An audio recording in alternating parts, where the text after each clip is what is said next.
ስታማክሩ የምታማክሩትን ሰው ብታውቁ ደወለልኝና የለም አለኝ። በዚህ አንቺ ወንጀለኛ ነሽ አለኝ። ላንተ መጥቼ የ100,000 ብር እቃ 10,000 ብር ግዛኝ ካልኩ እኮ ሌባ ነኝ ማለት ነው። አእምሮህ ላይ የሚመጣው ምንድነው? ይዞ መጥፋት አይደል? ግን አንድ ጥያቄ አለኝ። ኩፋሩ ላይ ያለ ቤት አልገዛም ማለት ሄደ ተመለሰ ወደ ውጪ። በአመቱ ተመልሶ መጣ። የገዙ ሰዎች ለፕራይስ ስንት እንዳወጡት ታውቃለህ? የመጀመሪያው ልክ ነው ወይ ነው? ገነባውም አልገነባውም በየ2 ወሩ 1 ሚሊዮን ብር ትከፍላለህ። አሰላሙ አለይኩም ወራህመቱላሂ ወበረካቱ። የተወዳጅ ተመልካቾቻችን እንደምን አላችሁ? እንደምን ከረማችሁ? እንደምን ሰነበታችሁ? መስኮት ፖድካስት ወደ እናንተ ሐሳቦቹን ማድረሱን እንደቀጠለ ነው። የዛሬዋ እንግዳይ ጋር የሚኖረን ቆይታ ደግሞ በተለይ አጋጣሚ ውስጥ ሆናችሁ እንዲነሳ የምትፈልጉት ሐሳብ እንደሆነ ይሰማኛል። በዛሬ ቆይታችን ደግሞ ስለ ቤቶችና እዛ አካባቢ ስላሉ ንግዶች ብዙ ሐሳቦችን እናነሳለን። እንኳን ደህና መጣሽ። እንኳን ደህና ቆየኸኝ። ኸዲጃ እባላለሁ። የሽያጭ አማካሪ ነኝ። ሪል ስቴት ሴክተሩ ላይ በኮምፒውተር ሳይንስ ነው የተመረኩት። ግራጁዌት ያደረኩት በኮምፒውተር ሳይንስ ነው። ከዛ በኋላ የቅጥር ስራዎችን ነው ተቀጥሬ የምሰራ የነበረው። ከዛ ምን ይሆናል ብዙ ጊዜ ይሄ ሌሊት ተነስቶ ከዛ ወጥቶ የሆነን ሰው ካምፓኒ ፕሮግረስ ለማድረግ ወይ ዲቨሎፕ ለማድረግ ምናምን መስራት ከዛ 11 ሰዓት ወደ ቤት መመለስ እዛ ያንን ሪደንደንሲ እየደገሙ መኖር ነው የሚሆነውና ሁሌ ወጥቼ ሲሄድ ምን አስባለሁ ይሄ ኢፈርት የኔ ስራ ላይ ቢሆን የሚል እንትን ነበርኝና ብዙ ነገሮችንም ሞክሬ ነበር ከሪል ስቴት ሴክተሩ በፊት ከቅጥር ስራ ለመውጣት። አስኮ ጨረታ ታውቃለህ? እዛ ሄጄ ምናምን ልብስ ተጫርቼ ምናምን አውቃለሁ። ከአምጥቼ ከስር ያውቃለሁ። ምንድነው እነዚህ ኢፈርቶች ዲዘርቭ ያደርጉም የምታወጣው ኢፈርት ከዛ የምታገኘው ነገር ወርዛ ያደርጉምና የራሴ ነገር እንዲኖረኝ ፈልግ ነበር።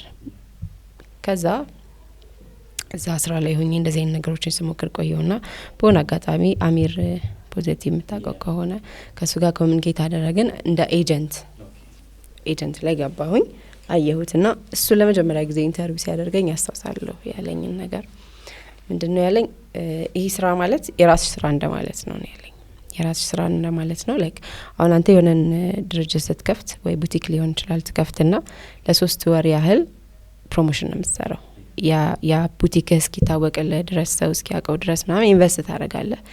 በዛ 3 ወር ውስጥ ወይ ልትከስር ወይ ልታተርፍ ትችላለህ። ከዛ 3 ወር በኋላ ግን ትርፉ የሚመጣው ከዛ 3 ወር በኋላ ነው። ላይክ አስተዋወቅከው ስለ ፕሮዳክት በደንብ ኢንቨስት ካረክ በኋላ ይሄ ማለት ልክ እንደ ራስሽ ስራ ነው። ፕሮዳክቱ ግን የሰው ነው። ፕሮዳክቱ የሰው ነው። ያንን ፕሮዳክት አንቺ እንደምንም ብለሽ ከሸጥሽ ከዛ ትርፉን ነው አንቺ የምትካፈዩ፣ ኪሳራውን አይሆንም አለኝና ልክ እሱ ኢንተርቪው ባደረገኝ በተመሳሳይ ደንበል አካባቢ የሆነ ስራ አገኘሁኝ እና እኩል ነው የመጣው። አይገናኝም ደሞዙም። ያኛው ደግሞ በፊልድ ነው። ኦኬ በኮምፒውተር ሳይንስ በኮምፒውተር ሳይንስ ነው። ግን ጀስት ይሄኛው ነው የመረጥኩት ሪል ስቴት ሴክተሩን ማለት ነው። ከዛ ዋይዝ ከዛ ገባሁበት። እንዳየሁትም እንዳለውም በጣም ብዙ እንትኖች አሉት። ግን ወርዝ ያደርጋል። የምትሰራውን ያህል ወርዝ ያደርጋል። ምትለፋውን የምታወጣውን ኢፈርት ያህል የሚመጣውም ነገር ኦኬ ዲዘርቪት ነው የምትለው እንትን ይላልና ከዛ በኋላ ነው ወደዛ የገባሁት። አሁን አንዳንዴ ቪዲዮዎች ተሰርተው ምናምን ሲጫን አንዳንድ ሰዎች ምንድነው ሪል ስቴት ምናምን ይላል። ቃሉም አዲስ የሚሆንባቸው ሰዎች አሉ። አንዳንዶቹ ደግሞ ሃው ኢት ወርክስ እንዴት ነው የሚሰራው ማለት እንዴት ባለ መልኩ ነው ቤት የሆነ ፊዚካሊ ለሚታይ ቤት ስላልሆነ ሰዎች ገንዘብ የሚያወጡት ማለት ነውና እስቲ ከዚህ እንጀምር። እስቲ አስረጅኝ እንዴት ነው የሚሰራው የሪል ስቴት ቢዝነስ እንዴት ነው የሚሰራው? የሪል ስቴት ቢዝነስ እንዴት ነው የሚሰራው? ሁለት አይነት ፈላጊዎች ነው ያሉት። ማለት አፎርድ ማድረግ የሚችል ሰው አለ። ኦኬ ያለቀ ቤት አፎርድ ማድረግ አቅሙ ያለው ማለት ነው። በጣም ኦቨር ኳሊፋይድ የሆነ ሰው አለ።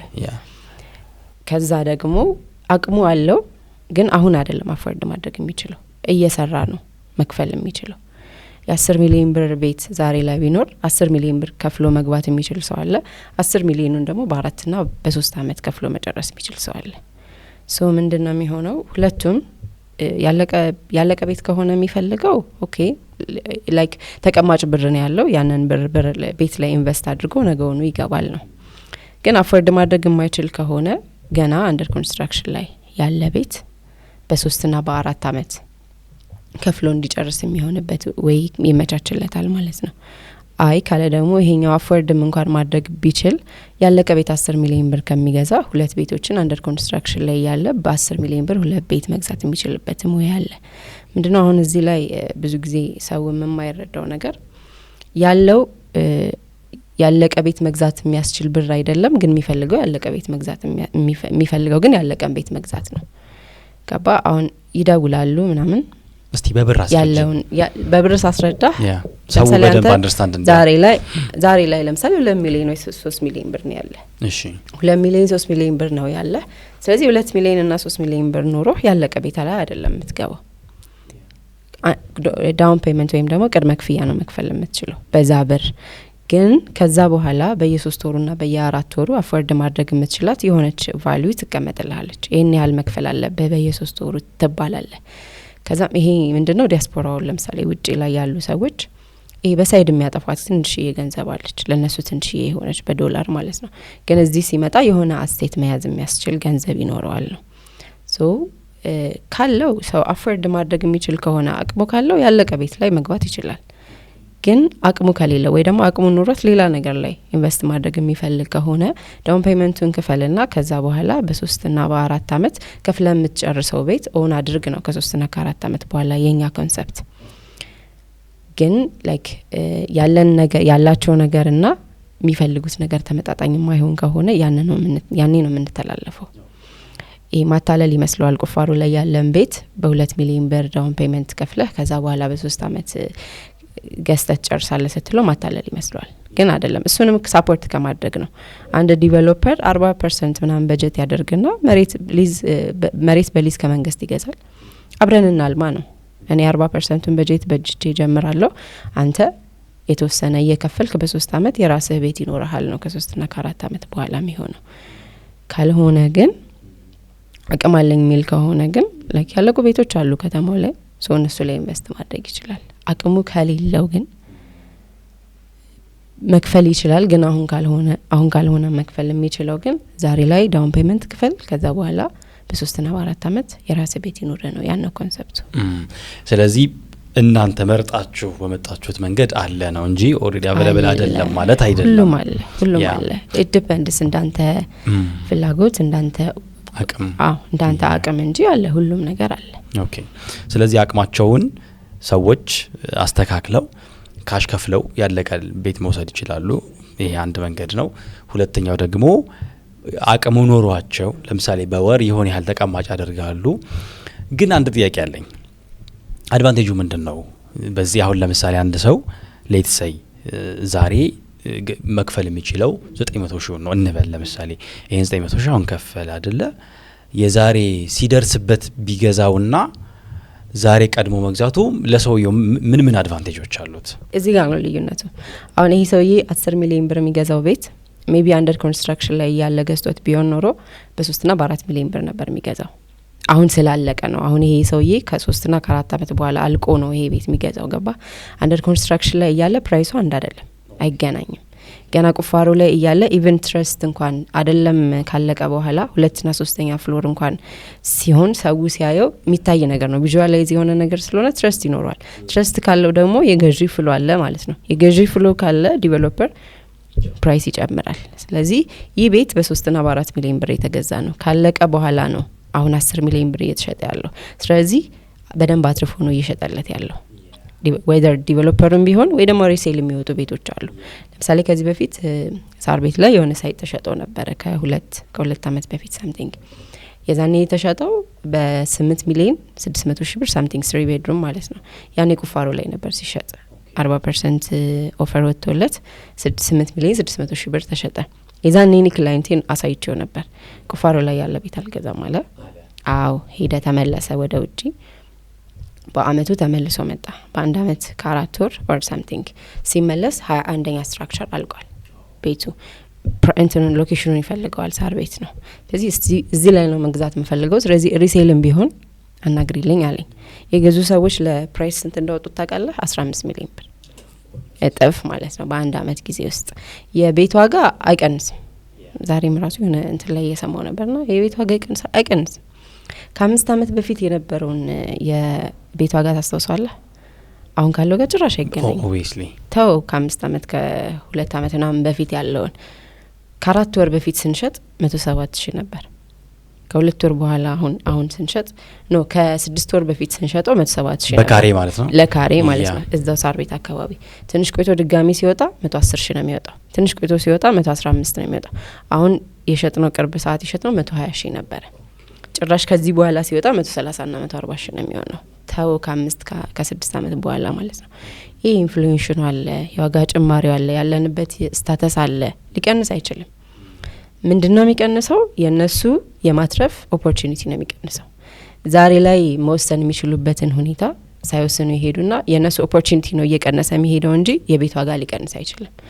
ኦፍ ኮርስ ብዙ ኦፖርቹኒቲዎች አሉ፣ ብዙ ኦፕሽኖች አሉ። ግን በዛው ልክ ደግሞ ማንካካደው ነገር ምንድነው? ብዙ ሉዝ የሚያደርጉት ኦፖርቹኒቲዎች አሉ። ይህ ሰውዬ ሲመለስ 15 ሚሊዮን ብር ነው የተባለው። በቃ ያኔ 8 ሚሊዮን መግዛት እየቻለ አንዳንዴ ምን አለ መሰለ ምናማክረውንም ሰው አናውቅም። በተለይ ደንበኞች የሚያማክሩትንም ሰው አያውቁም።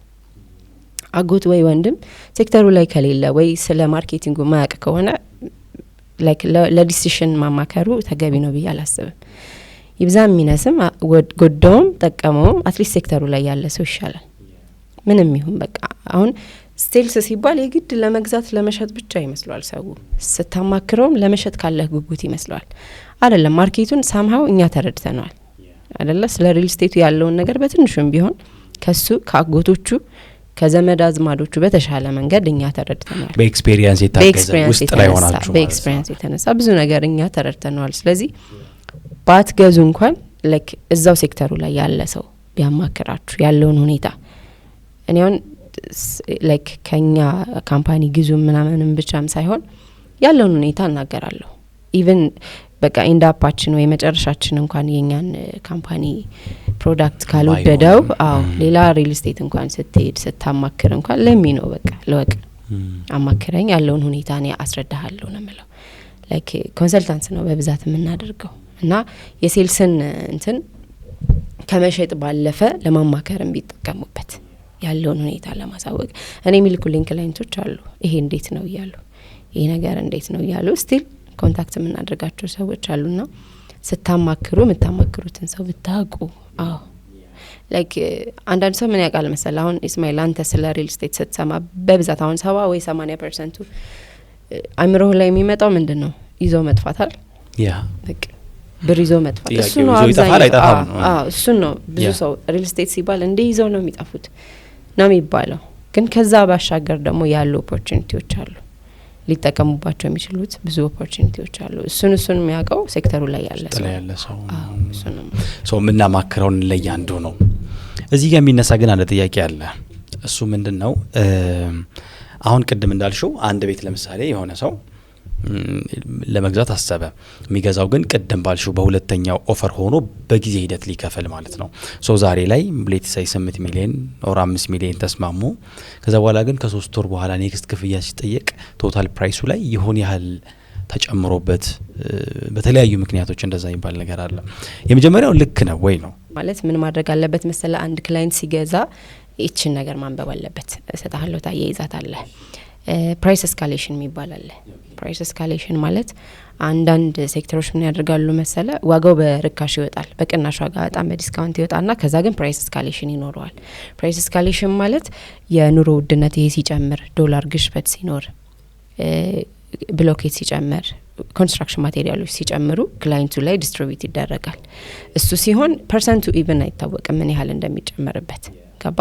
ሶ ውሉ ላይ ይሄ ነገር ካለ የዶላር ግሽበት አንቀጽ 5 ላይ የሚጠቀሳል። ማንኛውም አይነት በኢትዮጵያ ብር ነው የምንዋዋለው፣ ማንኛውም አይነት የዶላር ግሽበት ደንበኛውን አይመለከተው ይላል። እሱ ካለ በቃ ይሄንን ማወቅ አለበት ሰው ማለት ነው። ይሄንን ማየት አለበት ውሉ ላይ ሲያነባ። አሁን ውሉ ላይ ዲቴል የሚያይ ከሆነ እቺ ነገር ካለች ምንም አይነት ጭማሪ አይኖረውም። 10 ሚሊዮን ብር ከተዋዋለን 10 ሚሊዮን ነው።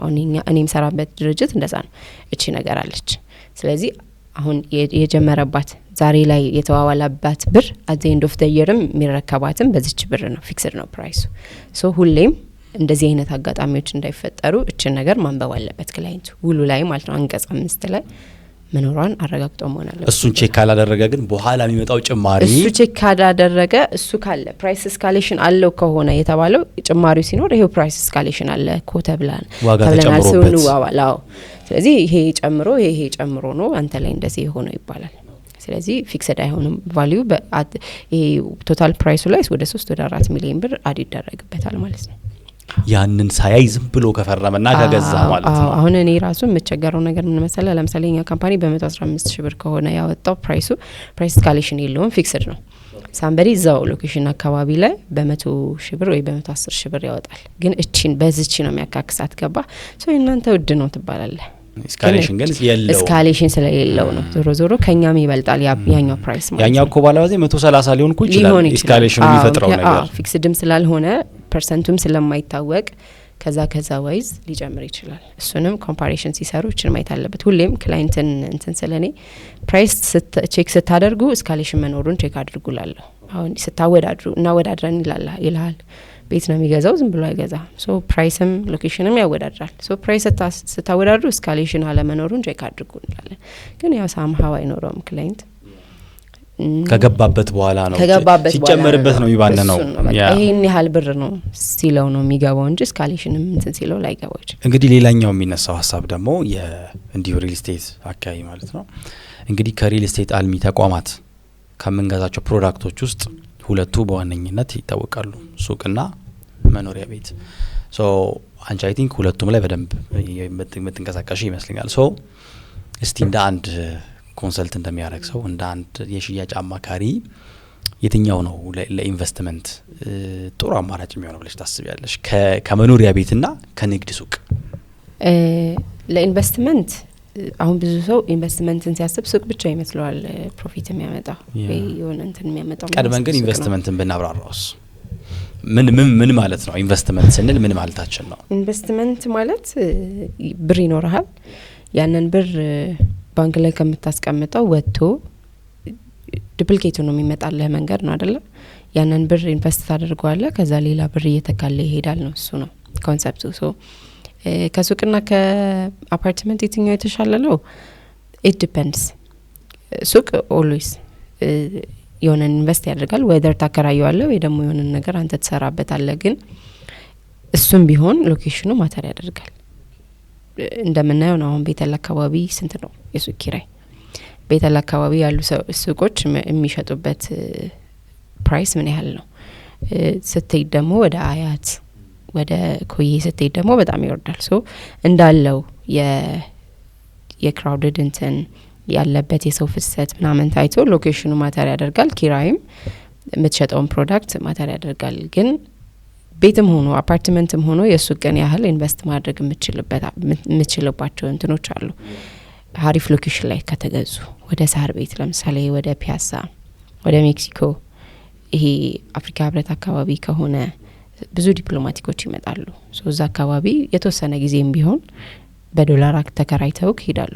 ሶ በአመት ልትሰራው የምችላቸውን ነገሮች በዛ የዛን ሰሞን ልትሰራ ትችላለህ።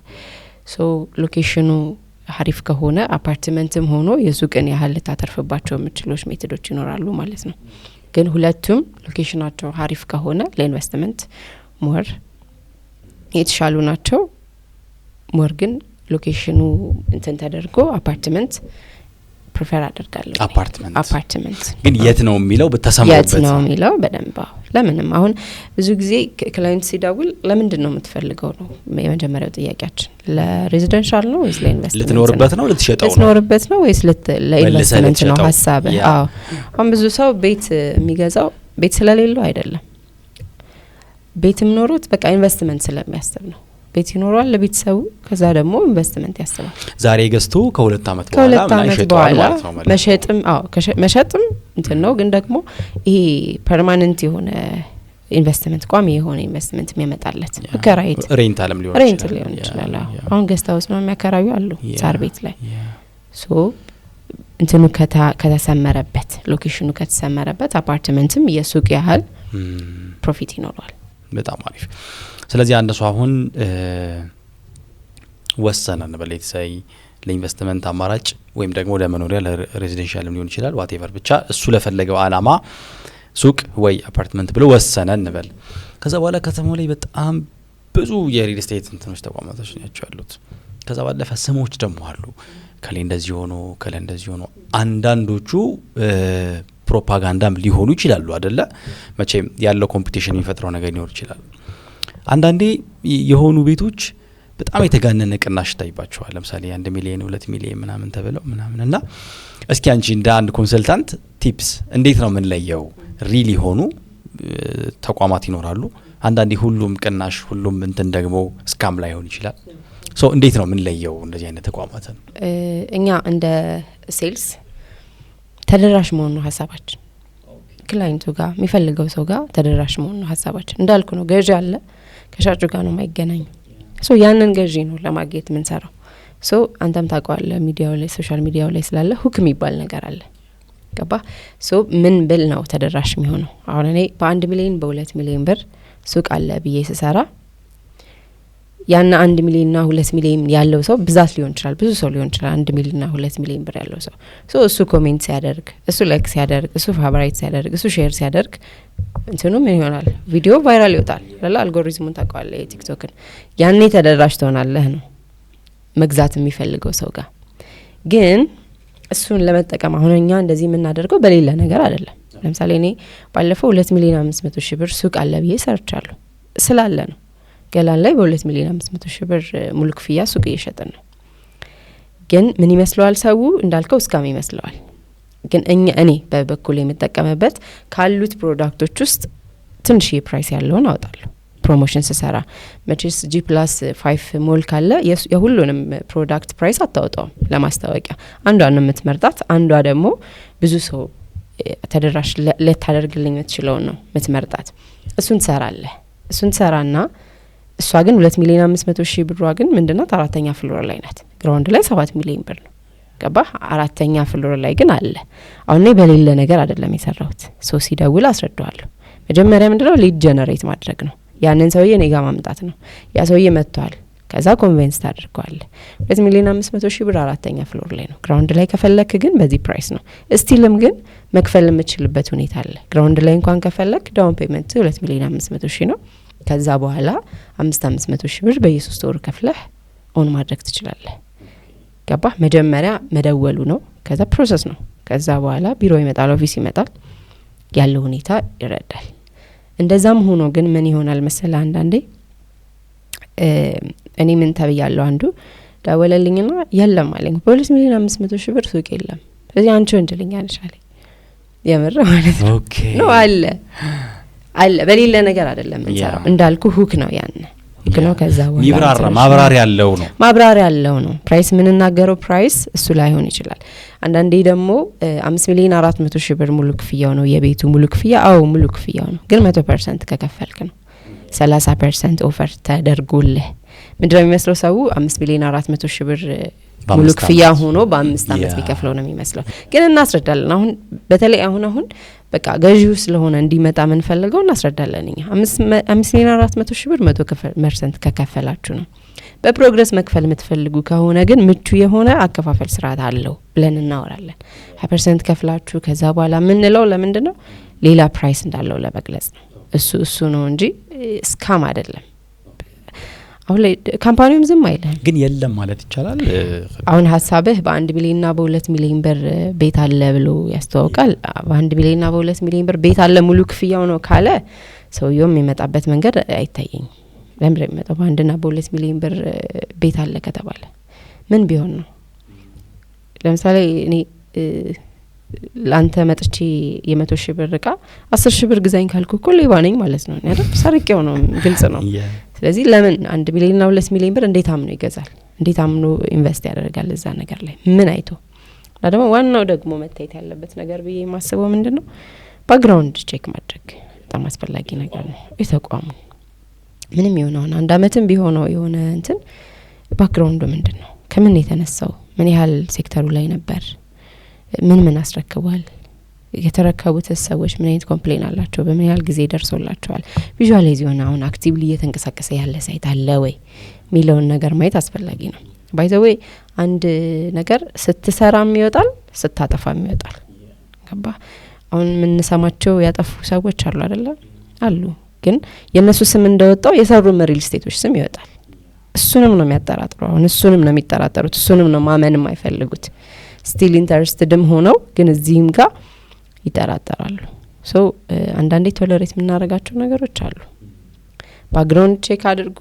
አክቲቭሊ እየተንቀሳቀሰ ያለ ሳይት መኖሩን አስቡ እዩ። ከዛ በኋላ ግን ዲሳይድ ለማድረግ ያን ያህል ብዙ ጊዜ አትሰዱ። በጣም በቆየን ቁጥር ቀደም ያልናቸው የሚያመልጡ ነገሮች ይላሉ ማለት ነው። ህጋዊነቱንም ከወረቀት ጋር የተያዙ ምናምን ሌጋል የሆኑ ፔፐሮች መኖራቸውን ይያዛል። አሁን ውል ጋር ይያዛል፣ የመሬት እንትን ይያዛል፣ በሊዝ መገዛቱ፣ የካርታው ሁኔታ ሁሉም ነገር ይያዛል ከውሉ ጋር። እሱን ቼክ ማድረግ። ሁሉም ሰው ደግሞ አሁን ላይ ጠበቃ አለው አይደል? ሀብታሙ በጣም ጠበቃ አለው። ሰው ውሉን ቼክ ማስደረግ ዛጋ ወስዶ እኔ ክላይንቴ እንደዛ አድርጋለች፣ ውሉን ወሰደች፣ ወስዳ አሳየችው፣ አየው፣ ይሄ ይቀየርልኝ አላት፣ በዚህ መልኩ ይቀየር አላት። እሱን እንትናለች። እና ደግሞ አሁን እኔ የሚሰራበት ካምፓኒ በጣም ከክላይንት ዋይዝ ነው ብዙ ነገሮችን የሚያደርገው። በጣም ብዙ ነገሮችን እኔ አስታውሳለሁ። እንትን ገዝቶ ሰውየው በሆነ መንገድ ብሩን ፈልጎት ሙሉ ለሙሉ የተመለሰበት ክላይንት አውቃለሁ። ከዛ በኋላ 2 ቤት ነው የገዛው እዛው ካምፓኒው ላይ ማለት ነው። ገባ? በጣም ከክላይንት ሳይድ ነው። ኢቭን እስከ ሴልስ ካንተን ሳይድ አይደለም፣ በጣም ከክላይንት ሳይድ ነው። ኔጎሺዬት የምታረጋቸው ብዙ ነገሮች አሉ ቀረብ ስትል ማለት ነው። በጣም ጥሩ። ሌላኛው አንድ በጣም ቢነሳ ደስ የሚል ነገር አለ። እስኪ አሁን ደግሞ ከዚህ ከእንትኑ እንውጣና ወደ አንቺ ኤክስፒሪየንስ ደግሞ እንምጣ። እንግዲህ ሰው ጋር ነው አይደል የምትሰሪው? ማለት ክሊያንቶች ይመጣሉ፣ እዛ በኋላ የተለያየ አይነት ባህሪ ያላቸው ሰዎች ይኖራሉ። እስኪ ስለሱ ትንሽ አውሪኝ። እንዴት ያሉ ሰዎች ይገጥሙሻል? ለኢንቨስትመንት የሚመጡ ሊሆን ይችላል፣ ቤት ለመግዛት ሊሆን ይችላል። እንዴት ያሉ ክሊያንቶች ይገጥሙሻል? ብዙ አይነት ክላይንት አለ አክቹሊ። አሁን እኛ ደግሞ በጣም ሶሻል ሚዲያው ላይ ስለሆነ እየሰራን ያለ ነው። በጣም ብዙ አይነት ሰው ነው የሚመጣው። አለው ኢንተረስቱ አለው እንዳልኩ፣ ግን እነዚህ ፍርሃቶች አሉ። ከዛ እነዚህን ፍርሃቶች ደግሞ ልታብራራለት ስትሞክር አንተም እስከመረ ትመስለዋለህ፣ አንተ ምንድን ነዛ እንትን ልትለው ትመስለዋለህ ምናምን። ለመረዳት ቅርብ ያልሆኑ ሰዎች አሉ። በዛው ልክ ደግሞ በደንብ እንትኑ ማርኬቱ ገብቷቸው ከዚህ በፊትም ፈልገው ያጡ ሰዎች አልቆባቸው የቆዩ ከዛ ባለ ሌላ ሳይት ሲወጣ መጥተው የገዙ ሰዎች ምናምን አሉ። ብዙ አይነት ሰው ይመጣል። በጣም ብዙ አይነት ሰው ነው የምናስተናግደው። በጣም ብዙ አይነት ኢሞሽኖች ነው የምናስተናግደው። በቀን 4-5 ኢሞሽኖችን እናስተናግዳለን። ጠዋት ደስ ሊልህ ይችላል። ከዛ ወደ 6 ሰዓት ደውሎ አይትቻለሁ ይልሃል። 8 ሰዓት ሌላ ክላይንት እንደሚከፍል እንትን ይሰጣል፣ ወደስ ይሰጣል። ከዛ 10 ሰዓት ላይ ደግሞ ድጋሚ ብቻ በጣም ኢሞሽን ጋር እንትን ያለ ስራ ነው። ብዙ እንትን አሉ፣ ግን በጣም አሪፍ ስራ ነው። በጣም ደስ የሚል ስራ ነው። ላይክ ብዙ አይነት ሰዎች ጋር የምትግባባበት ብዙ ይሄ ፕሮፌሰሮች፣ ኢንቨስተሮች ጋር ምናምን በጣም ብዙ አይነት ሰው ጋር የምትልበት ይሄ ኮሚኒኬሽን ስኪልህን የምታዳብርበት ምርጥ ስራ ነው። አንዳንዴ ቤቶች ሲሸጡ መቼም ሰው ቤት ሲገዛ በካሬ በቁጥር የተገለጸ ነው የሚሆነው አይደለ? አንዳንዴ ቤቱ ሲሸጥ ውሉ ላይ ያለው ምናምን 150 ካሬ ኦር 160 ካሬ ይሆንና ነገር ግን ሪሊ ቦታው ላይ ያለው አቬለብል የሆነውና በእጃቸው ላይ የሚደርሰው ግን በጣም ቀንሶ 120 110 ሳምቲንግ የሚሆንበት አይነት ሁኔታ ይኖራል። ይሄ እንዴት ነው የሚፈጠረው? እሱ እንዴት ይሆናል መሰለህ እስማኤል? ኮመን ኤሪያ ና ኔት ኤሪያ ዌል ኤሪያ ይባላል። አሁን ግሮስ ኤሪያ አለ፣ ከዛ ኮመን ኤሪያ አለ፣ ከዛ ኔት ኤሪያ አለ። ግሮስ ኤሪያ ማለት ቶታል በቃ ቤቱ ሁሉም እንትን የሚያርፍበት ነው። ግሮስ ኤሪያ ማለት የሚከፍለው 150 ካሬ ያልከው ማለት ነው የሚከፍለው ክላይንቱ። ከዛ ይሄ ኮመን ኤሪያ አለ። ኮመን ኤሪያ ማለት ሊፍት አለ፣ ስቴሮች አሉ፣ ከዛ ፓርኪንግ አለ፣ የጋራ መገልገያዎች አሉ፣ ቴራሶች አሉ። ለነሱም ይጠቀሳል። የሚቀነስ ካሬዎች አሉ። እሱ ነው ግሮሱ የሚነገረው። እሱ ግሮሱ ለግሮሱ ነው የሚከፍለው ራይት። አሁን ይሄን ያህል ለምን ትቀንሱብናላችሁ የሚል ሰው ነው እንዴት ለአንድ አባወራ አንድ ብቻ ፓርኪንግ ታረጋላችሁ የሚል ገባ። አንዷ ብቻ ሁና ራሱ ይሄን ያህል ካሬዎች ይቀነሳል ገባ። አሳይን የተደረገ ፓርኪንግ ይኖረዋል እንትኑ ላይ አፓርትመንቱ ላይ ፎቁ ላይ ሊፍት አለ ያልኩ እንትኖች አሉ፣ የጋራ ኮመን እንትኖች አሉ። እነሱ ተቀናንሰው ቤቱ የሚያርፍበት ነው ኔት ኤሪያ ማለት። አሁን 120 ካሬ ያልከው ኔት ኤሪያው ነው።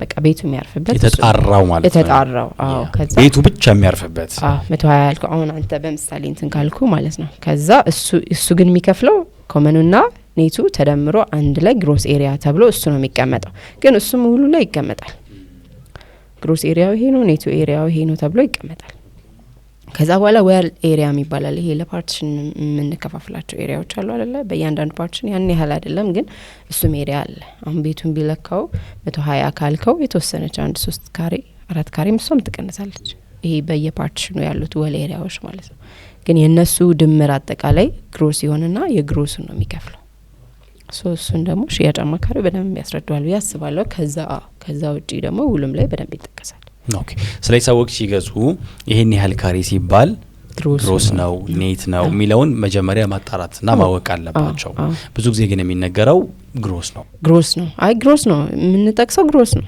ኔት ኤሪያ ብለን እንትን አንልም የሚጠቀሰው ግሮስ ነው አሁን ሁሉም ያውቀዋል ግሮስ ተብሎ ነው በቃ አሁን ይሄ ራሱ ዲቴል ራሱ እንትን የሚለው አሁን እንትኑ ላይ ያለ ሰው ምናምን ኔቱ ስንት ነው ትባላለ ወይ ፍሎር ፕላን ስትልክለት ምናምን ይደምረውና ይሄ እኮ ነው ምናምን ብሎ ያወጣል እንጂ ይታወቃል ግሮስና ኔት ኤሪያ ነው በጣም ብዙ ሀሳቦችን ያነሳን ነው ተመልካቾችን ብዙ ጥያቄዎቻቸው የተመለሱላቸው ይመስለኛል ሶ አሁን አንቺ ከረንትሊ እየሰራሻለሽ የት ነው ቴምር ሪል ስቴት ቴምር ሪል ስቴት ቴምር ፕሮፐርቲስ ከተማው ላይ ያ እየጮኸ ያለው የት እንገንባላችሁ ትላላችሁ የት እንገንባላችሁ ያ ኦፍ ኮርስ አሁን በዛ ልክ ካፓሲቲው አለው በዛ ልክ ፐርፎርማንሱ አለው አሁን በቃ ከዚህ በኋላ እዚህ ቦታ እንድትገነቡልን እንፈልጋለን ያን ያህል ፐርፎርም ማድረግ የሚችልበት አቅም ላይ ነው ማለት ነው ኮንሰፕቱ የት እንገንባላችሁ ጠይቆ መገንባት የት እንገንባላችሁ ቦታ አስመርጦ በክላይንት አብዛኛው ሪኮመንዴሽን የምንሰጠው በዛ ነው አሁን ከክላይንት ነው ብዙ እንትኖችን የምንገነባውና የሚገነባው ካምፓኒ አያት ላይ ለምሳሌ ሄደ ከሆነ ወደ 8 ወይ 7 የሚሆኑ ሳይቶች አሉ ምንድነው ሁለቱ ተረከበ ከዛ በኋላ ድጋሚ ሪኮመንድ ይደረጋል እዛው ይገነባል አሁን አያት ላይ ቴምር የሚል ማታይበት ቦታ የለም በጣም ብዙ ቦታዎች ቴምር ይላልና ያን ያህል ቅርብነን ነው ለክላይንቱ ለነሱም ፍላጎትና ሪኮመንዴሽን ማለት ነው እስካሁን ምን ያህል ሳይቶችን አስረከበ ቴምር አሁን 10ኛ አመቱ ሊያከብር ነው ባይ ዘ ዌይ 10 አመት ሆኖታል ወደ 8 ሳይቶችን አስረክቧል ወደ ለቡ ወደ 4 ኪሎ ወደ አያት ሶማሌ ተራ አስረክቧል 8 ሳይቶችን አስረክቧል እየኖሩበት አስረክቧል ስለ እየኖሩበት ኦኬ ክላይንቶች ኦሬዲ ገብተው ቤት ውስጥ መኖር ጀምረዋል ያሉበት ሳይቶች አሉ ከዛ ውጭ ግን ሌላ ሳይት አለ አለ ብዙ እንትን አለ ወደ ፒያሳ አለ ፒያሳ ላይ የንግድ ሱቆች አሉ ሰሚ ቤዝመንት ላይ ለምሳሌ እስከ 8 ሚሊዮን ብር ቶታል ፔመንት ድረስ እስከ 2 ሚሊዮን 500 ሺህ ብር ቅድመ ክፍያ ማለት ነው ፒያሳ ላይ አለ ቤቶቹ እንኳን ኦልሞስት አልቀዋል ወደ ቡልጋር ወደ አዋሪ ላይ ከቤተ መንግስት አካባቢ እሱ ጋር ከባለ 1 እስከ ባለ 3 መኝታ የመኖሪያ ቤቶች አሉ ደሞ በጣም ቅናሽ ደሞ ሱቆችን የሚፈልጉ ከሆነ ወደ ገላን ኮንዶሚኒየም አካባቢ ከ2 ሚሊዮን 500 ሺህ ብር ቅድመ ይጠቀስኩል ከ2 ሚሊዮን 500 ሺህ ብር ቶታል ፔመንት ጀምሮ የንግድ ሱቆችን ማግኘት ይችላሉ ያው ምንድነው የሚሆነው መሰለህ እነሱ ኢንተረስቱ ይኖራቸው ያ ኮንሰልታንት አድርገን ይሆናቸዋል ብለን እናስበውን እንሸጥላቸዋለን አሁን ደግሞ በቅርቡ ሪሊዝ የሚደረጉ ሳይቶች አሉ ወደ መገናኛ አካባቢ የሚለቀቁ ሳይቶች ይኖራሉ ወደ ሳር ቤት ድጋሚ ሳይት እናወጣለን ወደ እሱ አዳዲስ ሳይቶች አሉ ሶ አቅማቸውን ባማከለ መልኩ አፎርድ በሚችሉበት አቅማቸው እንኳን ባይሆን አፎርድ በሚችሉበት መንገድ ምቹ ተደርጎላቸው ኮምፓቲብል በሆነ ወይ የሚገዟቸው ቤቶች ይኖራሉ ማለት ነው አሁንስ ከረንትሊ ለሽያጭ ወጣ ሳይት ካለ አሁን ስለ ቴምር ማለት የምፈልገው ነገር ምን መሰለህ ቀደም ያልኩ ነበር አክቲቭሊ እየተንቀሳቀሰ ያለ ሳይት አለ ወይ ማስረከቡ ብቻ አይደለም ባክግራውንድ ስታይ ማስረከቡን ታያለ ከዛ ደግሞ አክቲቭ የሆኑ ሳይቶች አሉ ሰዎች ታማኝነቱን ከሚያረጋግጡበት መንገድ ሜጀር የሚደረገው አሁን አንድ ሪል ስቴት ታማኝ ነው የምትልበት ሜጀርመንቱ ምንድነው አሁን 10 አመት ማለት ቀልድ አይደለም በ10 አመት ጊዜ ውስጥ ብዙ ነገሮችን ኤክስፒሪየንስ አድርጓል how to face it የሚለውን ነገር ያውቃል እንዴት ሶልቭ ማድረግ እንዳለበት ያውቃል በደንብ ሶ በ10 አመት ጊዜ ውስጥ 8 ሳይት አስረክቧል አሁን ደግሞ አክቲቭሊ እንትን ያላቸው ሳይቶች አሉ ሰርቶ የጨረሳቸው ሳይቶች አሉ በቅርቡ የሚረከቡ ሳይቶች አሉ በጣም ቪዥዋላይዝም የሚታዩ ሳይቶች አሉ ወደ ጋርመንት ብትሄድ ኦልሞስት ያለቀ ሃይ ኤንድ ስትራክቸር አልቆ አሁን ፓርቲሽኑ ሁሉ ያለቀ ሳይት አለ ሳር ቤት ላይ ፓርቲሽኑ ያለቀ ሳይት አለ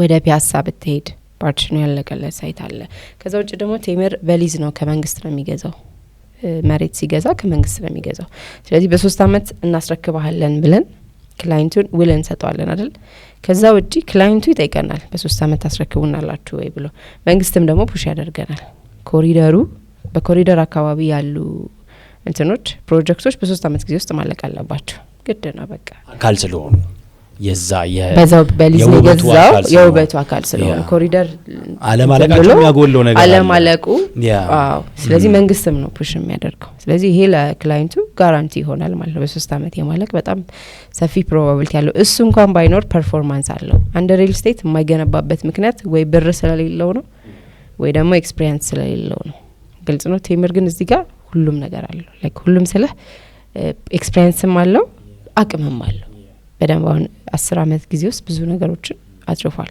ስለዚህ ከአቅም ጉዳይም ከኤክስፒሪየንስም ዋይዝ ማይገነባበት ምንም አይነት እንትን የለው ጥሩ አሁን ሁለቱም አማራጮች አሉ የቤትም የሱቅም አማራጮች አሉ አሁን አክቲቭሊ ያለን ሳይት ያልተሸጡት ቡልጋሪያ ላይ ቡልጋሪያ የተወሰኑ ቤቶች ቀርተዋል አፍሪካ ዩኒየን ጀርባ ወደ ሜክሲኮ መሄጃው ጋር ማለት ገነት ሆቴል አካባቢ እዛ ጋር አንድ ሳይት አለ አልነጃሺ መስጂድ ፊላፊት እስኪ ስለሱ ትንሽ ነገር ንገሪኝ እሱ ሳይት ማለት አልነጃሺ በጣም ትልቅ ማዕከል ስለሆነ ኢስላሚክ ሴንተር ነው በምስራቅ አፍሪካ ትልቁ ኢስላሚክ ሴንተር ይሆናል ተብሎ የሚጠበቅ መስጂድ ነው ከሱ ፊላፊት ነው ሳይቱ በቃ ፊላፊት አስፓልቱን ተሻግረን ነው ሳይቱ ያለው አላለቀም ሰው በጣም የተሻማ እንደሆነ አይ ነው ቤቱ የተወሰኑ ቤቶች አሉ በጣም ብዙ እንትኖች ስቶኮች አልቀዋል ግን የተወሰነ ቤቶች አሉ ወደ G+15 ነው ይሄ አፍሪካ ዩኒየንን እንትን ማለት ስለማይቻል በጣም እንትን ማለት አይቻልም 15 ነው ላለመከለል G+15 ናት ከታች ሱቆች አሉ የንግድ ሱቆች ከግራውንድ እስከ 5ኛ ፍሎር ድረስ የንግድ ሱቆች ናቸው ከ6ኛ ፍሎር ደግሞ ኮመን ኤሪያ ነው የሁሉም መገልገያው ማለት ነው 4 ብሎኮች ነው የሚኖሩት ወደ ላይ ሶ ከባለ 1 እስከ ባለ 3 መኝታ አለ ለኢዲ ወጣ ኦፈር ነበረ 30% ቅናሽ ባለ 1 ለምሳሌ 69 ካሬው ቶታሉ 7,400,000 ብር ነው በፕሮግረስ ሲከፍሉ በ3 አመት ከፍለው መጨረስ ከቻሉ 1,500,000 ከፍሉና በየ3 ወሩ 370,000 ብር ነው የሚከፍሉት ለ3 አመት ማለት ምንም አይነት ስካሌሽን ሳይኖረው አሚን የዋጋ ጭማሪ ሳይኖረው ምናምን ወለድ ሳይኖረው በዛ ከፍለው ይጨርሳሉ 7,400,000 እንደዛ ከሆነ አንዴ ዋን ቤድሩም አንዴ ከፍላለሁ ካለ ግን 5,500,000 ብር በዚህ ነው የሚጨርሰው አሁንም ቢሆን 5,500,000 ሲራከበው 5,500,000 ቱ ቤድሩም ደግሞ ስካሌሽን የለም የዋጋ ጭማሪ የለም የዶላር ጭማሪ ነው የሚባል ነገር የለውም በዚህ ነው ተዋውሎም ሲጨርስ የሚረከበው ቤቱን ባለ 2 ደግሞ 82 ካሬ አለ እሱም 100% ከከፈለ 6,600,000 ብር ነው በፕሮግረስ ደግሞ ከሆነ ወደ 10,500,000 ብር ነው ቅድመ ክፍያው የ10,500,000 በ3 አመት መክፈል ለሚፈልግ ቅድመ ክፍያው 1,800,000 ብር ነው ከዛ በኋላ በየፕሮግረሱ ወደ 417,000 ብር ትንሽ ነው እንትን አይመስልም የቤት አይመስልም 417,000 ብር በየ3 ወሩ ነው ከዛ ደግሞ ቅድም ያልነገርኩ ነገር ሁለት አይነት አከፋፈል አለ አሁን እዚህም ጋር አንደርስታንድ እንዲያደርጉት የምፈልገው ነገር አከፋፈል ላይ ቤዝድ ኦን ታይም ስኬጁል እና ቤዝድ ኦን ፕሮግረስ የሚባል አከፋፈል አለ አሁን አንድን ካምፓኒ ይገነባ ለገነባ የሚለውን በዚህ መለየት ይችላል ለምሳሌ ቁፋሮ ላይ ያለ ሳይት ነው በየ2 ወሩ 1 ሚሊዮን ብር ትከፍለኛለህ በ3 አመት አስረክባለሁ ይበለ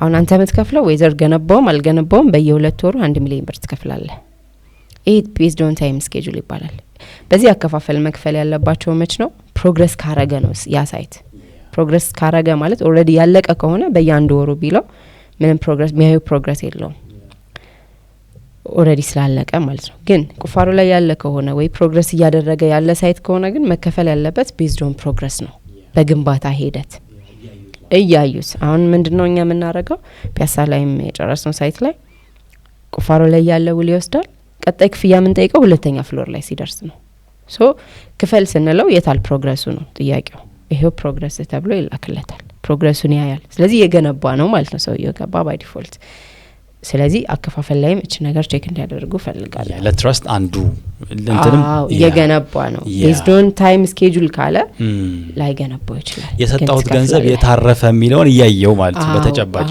የገነባሁበት ነው ያንተን ገንዘብ ነው ገባ ግን based on progress ከሆነ based on ግንባታ ከሆነ ግምት ከፍለው 4 ወር ሊወስድ ይችላል አሁን የክረምት ጊዜ አይደለ በዚህ ሰዓት ላይ እንትን ላይ ይችላል ኮንስትራክሽን ሊቆም ይችላል ሶ ግንቦት ላይ ለምሳሌ ቢከፍል ቀጣይ ክፍያውን ቀጣዩን መስከረም ላይ ሊጠይቅ ይችላል 4 ወር ወሰደ ማለት ነው በየ4 ወሩ 5% ሊከፍል ይችላል ከዛስ ደግሞ የዊንተር ወቅት ሲመጣ ሜቢ ጥቅምት ላይ ሊጠይቅ ይችላል መስከረም ላይ ከዛ አንድ ስላብ ሲሞላ ይሄ ራፒድሊ ሲሄድ ራፒድሊ ይጠየቃል በፈጠነ ቁጥር ይጠየቃል ግን በታይም ከሆነ ግን ገነባው አልገነባው ብሩን ይከፍላል ዝም ብሎ እሷን ቼክ ማድረግ አለባቸው አዎ ሶ የቡልጋሪያው ላይ ስመጣለ አሁን ፋውንዴሽን ላይ ነው ቀጣይ ክፍያ ምን ጠይቀው ሁለተኛ ስላብ ሲሞላ ነው ከዛ 4 ሲሞላ ከዛ 6 8 ያለ ርክክቡና ክፍያው እኩል ያልቃል ኦኬ እነሱ ክፍያቸው ላስት ክፍያ ሲፈጽሙ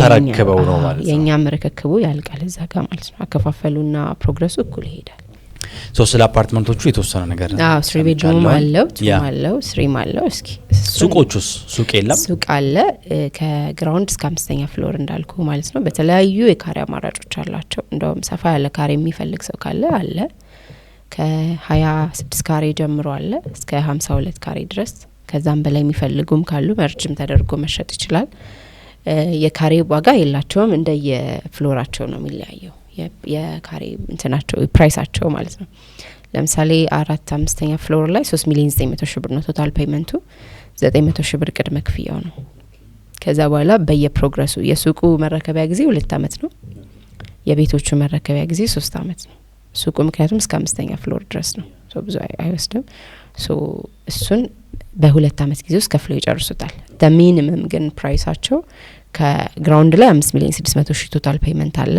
ካሬው ቀንሶ ማለት ነው 4ኛ ፍሎር ደግሞ 3,900,000 ብር ቶታል ፔመንቱ ቅድመ ክፍያው 900,000 ብር ነው ማለት ነው እሱ አለ ብዙ ኦፕሽኖች አሉ ስለዚህ ያሉትን አጠቃላይ ኦፕሽኖች ካንቺ ጋር ኮንታክት አድርገው መውሰድ ይችላል ኦፍ ኮርስ ስልክ አድራሻ ስልክ የአገር ውስጥ ሎካል ከሆነ እዚህ እንትኑ ላይ እናስቀምጥላችኋለን እዛ ጋር ማግኘት ይችላሉ ውጪ ደግሞ ያሉ ካሉ በዋትስአፕ ኮንታክት ማድረግ ይችላሉ በዚህ ቁጥር በጣም አሪፍ መተው ሳይቶችን ማየት የት ነው ምናምን የሚሉን ይችላሉ ሄድ ኦፊስ መምጣት ይችላሉ ሄድ ኦፊሳችን መጀመሪያ ሄድ ኦፊስ ነው እኛ መጀመሪያ ከሳይትን በፊት ሄድ ኦፊስ ነው እንትምንለው ትንሽ ትረስት ቢልድ ያደርጋል ሄድ ኦፊስ ሶ ሄድ ኦፊስ በደንብ ዲስክራይብ ይደረግላቸዋል እዚህ ያለም ሰው ካለ ውጪም ሆኖ ደግሞ ተወካይ ካላቸው እዚህ ሄድ ኦፊስ መተው ዲስከስ ይደረጋል ከዛ ሳይቱን ያዩታል ከዛ በኋላ ነው ወደ ውሳኔ የሚገቡት ሌላው ውጪ ሆነው እዚህ ውክልና የሌላቸው ያ ፕሮሰስ ለማድረግ እሱ ኔክስት ጥያቄ ነበር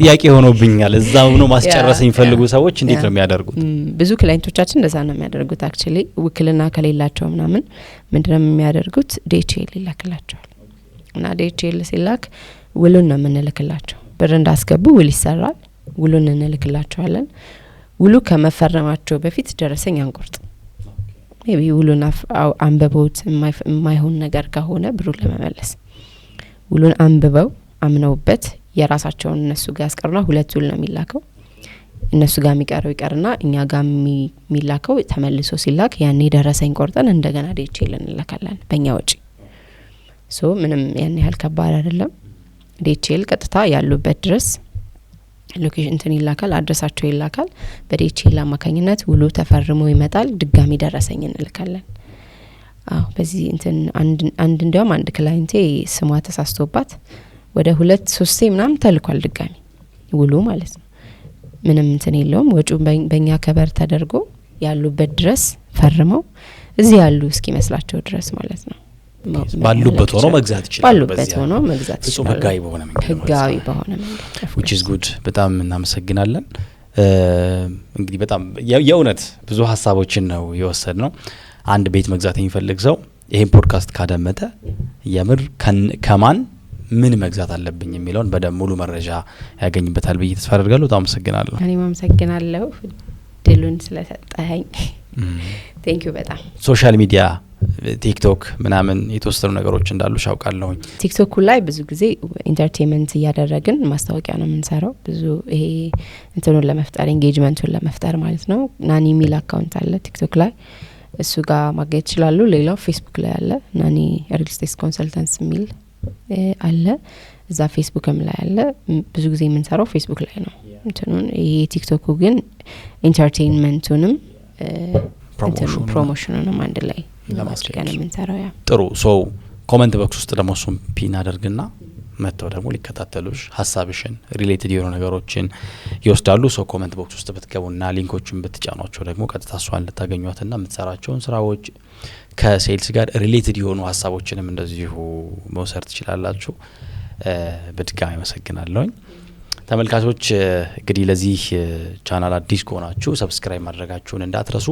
ከዛ ባለፈ ግን የሆነ ሰው ቤት ለመግዛት እያሰበ ከሆነ ሲጨነቅ ምናምን ከያችሁት ምናልባትም ይሄ ቪዲዮ መፍትሄ ሊሆን ይችላል እያሰበ ያለ ሰው ካለ ማለት ነው። ለኢንቨስትመንትም ለሬዚደንሻል ወይም ለመኖሪያም ለስራም ዋቴቨር ሱቆቹም ላይ ማለት ነው። እንደዚህ አይነት ሀሳብ ያላቸው ሰዎች ካሉ ደግሞ ይሄን ቪዲዮ ሼር አድርጎላቸው የተወሰኑ ሀሳቦችን ለማግኘት ስለሚረዳቸው ማለት ነው። ያንንም ስለምታደርጉ እጅግ አድርገን እናመሰግናለን። ይሄን ቪዲዮ ላይክ ማድረጋችሁ እንዳትረሱ። ከሪል ስቴት መሰል ጋር የተያያዘ የትኛውም ጥያቄ ካላችሁ ጻፉት፣ ኮሜንት ቦክስ ውስጥ ገብታችሁ ጻፉት። ድጋሚ መምጣት ካለባትም እናመጣታለን ለተጨማሪ ማብራሪያ ማለት ነው። እሷንም ራሷ ልጠይቋት ትችላላችሁ፣ ስልክም ስለማስቀምጥላችሁ ማለት ነው። ሶ አመሰግናለሁኝ። በቀጣይ ከኔ ጋር በሌላ እንግዳ እንገናኛለን። እስከዛው መልካም ጊዜ ይሆንላችሁ። ወሰላሙ አለይኩም ወራህመቱላሂ ወበረካቱ።